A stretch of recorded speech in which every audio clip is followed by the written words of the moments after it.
సామెతలు 20 అధ్యాయం 24 వచనం. ఒకని నడతలు యెహోవా వశము, తనకు సంభవింపబోవునది అక్కడ ఎట్లు తెలుసుకొనగలడు. మన నడతలన్నీ ఆయనకు తెలుసంట.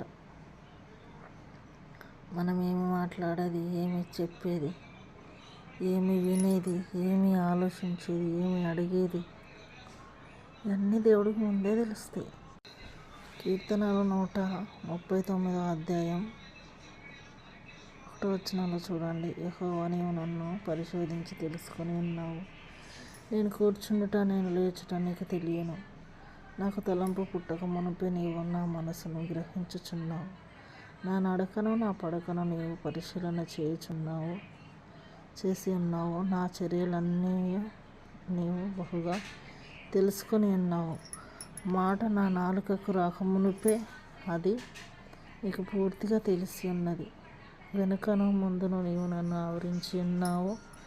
నీ చేయి నా మీద ఉంచి ఉన్నావు. చూడండి దేవుడు ఎలాగ మాట్లాడుతున్నారో మనతో. మనం కూర్చుండుట, లేచుట, నిలబడుట సమస్తం ఆయనకు తెలుసంట.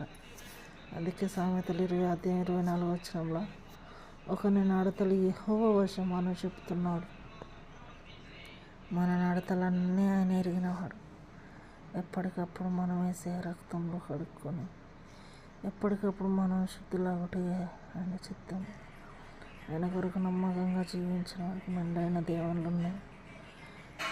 ఆయన ఎదుట మనం ఎల్లప్పుడూ సరైన విధానంలో మనల్ని మనం ఆయనకు అప్పగించుకుంటూ ఆయన కొరకు జీవిస్తూ నిలబడాలి. స్థిరత్వం కలిగి ఉండాలి.